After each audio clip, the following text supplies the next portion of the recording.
A alergia alimentar, ela pode ser responsável pela persistência dos sintomas da dermatite atópica. Então, se você tem ADA, está fazendo todo o tratamento em casa corretamente e não está percebendo a melhora dos sintomas, um dos motivos poderia ser uma alergia alimentar oculta. A alergia alimentar ela é mais frequente nas pessoas que têm DA do que nas pessoas que não têm. 10 a 20% dos pacientes com DA têm manifestações na pele ou no corpo de uma alergia alimentar, contra 1 a 3% da população geral, ou seja, sem DA. Nós sabemos que os pacientes que têm DA e alergia alimentar, eles são mais propensos de ter uma DA que vai progredir além dos 5 anos de idade. Quais são os alimentos que comumente são responsabilizados pela alergia alimentar? Primeiro, leite de vaca, entre outros, ovo, soja, trigo, castanha, peixes, crustáceos, kiwi, gergelim, dentre muitos outros. Hoje aqui eu vou falar com vocês sobre APLV, que é a alergia à proteína do leite da vaca. O que é importante perguntar à mãe do paciente que tem uma suspeita de ter APLV? A idade que o leite foi introduzido, a época do aparecimento dos sintomas, quanto tempo esses sintomas duram, se a criança, quando exposta ao leite, ela tem sintomas todas as vezes, a quantidade do alimento que é ofertado, o tempo entre a ingestão e o aparecimento dos sintomas. Também orientar a realização de um diário alimentar, ou seja, anotar tudo que aquela criança está ingerindo. A gente sabe que intolerância à lactose e APLV são coisas totalmente diferentes e eu já falei para você sobre isso em outros vídeos. A alergia alimentar ela pode ter diferentes mecanismos. Pode ser IgE mediada, não mediada ou mista. A IgE é uma imunoglobulina, um soldado de defesa do nosso corpo. Isso vai fazer muita diferença conhecer esses mecanismos na hora de decidir se vamos ou não solicitar exames de sangue ou teste de contato alérgico. Nas alergias alimentares que são IgE mediadas, os sintomas ocorrem em até 2 horas após o contato com o leite. Esse contato pode ser pela ingestão, comer, ou pela inalação da proteína do leite. Sentir o cheiro não é a mesma coisa que inalar a proteína. Sentir o cheiro do leite não tem problema no paciente APLV, desde que ele não inale as partículas da proteína do leite. Quais as manifestações desse tipo de reação mediada pela IgE? O paciente ele pode ter lesões na pele com urticária, que são aquelas lesões ponfosas, vermelhas, que geram coceira, transitórias. Ele pode ter a síndrome de alergia oral, que é uma boca inchada, com queimação, sensação de coceira. O angedema, que é um inchaço duro, persistente, que pode acontecer nos lábios e nos olhos. Ou ainda ele pode manifestar uma anafilaxia, que é uma reação bem grave que tem que ser tratada na emergência. Se a história do paciente é sugestiva, ou seja, se aparece lesão em até 2 horas após o contato com o leite, eu preciso pedir exames? Sim. Por quê? Porque caso o exame venha negativo, é válido procurar outros diagnósticos que não a PLV, porque esse exame é bastante confiável. Se o exame ele vem positivo, é interessante pensar em fazer o teste de provocação oral, o TPO. O TPO não precisa ser feito em casos de reações graves como anafilaxia, porque aí o diagnóstico já está fechado.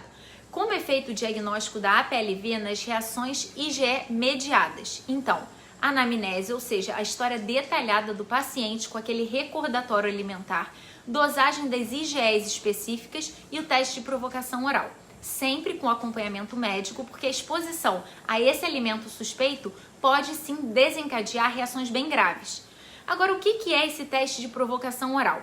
É um período no qual a gente exclui o alimento suspeito e aí você verifica se tem uma melhora dos sintomas. E aí você oferta novamente o alimento suspeito sob supervisão médica para monitorar se o paciente vai ter o retorno dos sintomas com essa reintrodução. A resposta a essa exclusão do alérgeno alimentar, ela pode demorar até 8 semanas em média. Ou seja, quando nós retiramos o alimento suspeito, pode demorar até 8 semanas para os sintomas cessarem. O TPO serve também para avaliar a tolerância à alergia alimentar.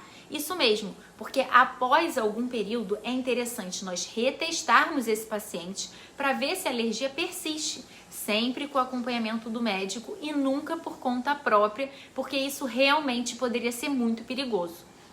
Por que fazer o TPO? Se o resultado vem positivo, nós temos a confirmação do diagnóstico da alergia alimentar. Assim, o paciente pode fazer por onde não se expor a esse alimento e prevenir outras exposições acidentais, por exemplo, em restaurantes. Diminui também a ansiedade sobre o desconhecido, além de validar aquele esforço que o paciente está fazendo e os seus familiares também para evitar esse alimento. Agora pensa você no transtorno que deve ser evitar leite de vaca, mas não só o leite em si, mas alimentos que também são preparados com leite. Minimamente, a mãe do paciente ou o próprio paciente, eles querem ter certeza que o seu esforço de dieta e restrição alimentar não são em vão. Se o teste vem negativo, o paciente ele pode voltar a ingerir o alimento suspeito, reduzindo assim o risco nutricional, principalmente nas crianças que estão em fase de crescimento e desenvolvimento, e dietas inadequadas podem atrapalhar esse desenvolvimento. Isso também pode melhorar muito a qualidade de vida do paciente. Vamos entender um pouquinho melhor como que funciona esse teste de provocação oral. No caso de APLV, a dieta de exclusão diagnóstica é recomendada, na maioria das vezes, de ser feita com fórmulas. E são aquelas fórmulas com proteínas extensamente hidrolisadas à base da proteína do leite de vaca, sem especificação se vai ser de caseína ou da proteína do soro. Essas fórmulas, ela tem a proteína do leite de vaca, mas bem picadinha, bem quebrada, e geralmente elas causam menos alergias.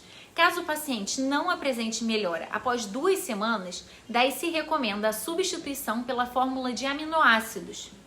Nessa fórmula, a proteína do leite de vaca ela está mais quebradinha ainda, está em porções bem pequenas chamadas aminoácidos, que são essas frações da proteína. Nas reações que são bem graves, que colocam em risco a vida do paciente, as fórmulas de aminoácidos elas podem ser a preferência, mas sempre com a orientação do seu médico. Então, se o paciente tem uma melhora, deve então ser realizado o teste de provocação oral. Ou seja, quando o paciente melhora, nós temos que expô-lo novamente àquela substância suspeita. Se o resultado for positivo, ou seja, o paciente ele volta a ter sintomas após a reintrodução da proteína do leite de vaca, a dieta de exclusão terapêutica com a mesma fórmula deve ser mantida pelo período de 6 meses até 12 meses. Crianças que estão em aleitamento materno exclusivo podem ter reação à proteína do leite de vaca ingerida pela mãe, mas isso é muito raro. Mas se ocorrer, a mãe deve retirar da sua dieta os produtos à base de leite de vaca e os sintomas do bebê devem ser monitorados. Agora vamos falar das reações não mediadas pela IgE. Quais os sintomas que o bebê com APLV pode ter nesse caso? Choro, irritabilidade, cólica, recusa alimentar, perda de peso, vômito, anemia, sintomas respiratórios, diarreia, sangue nas fezes, prisão de ventre e dermatite. Então, a APLV também é uma causa de dermatite. Como vocês podem ver, os sintomas de APLV podem ser muito inespecíficos. Qual bebê que não chora? Não tem as fezes amolecidas de vez em quando, principalmente se ele está em aleitamento materno exclusivo. O diagnóstico nesses casos é um desafio e deve ser confirmado pelo TPO. Gente, eu volto a dizer, o diagnóstico ele é feito pelo médico. Não é recomendado sair retirando os alimentos da dieta sem ser acompanhado por um médico de confiança, ainda mais em se tratando de bebês. Isso poderia gerar uma deficiência de nutrientes no bebê e atrapalhar o desenvolvimento normal. E quanto à imunoterapia, ela pode ser utilizada?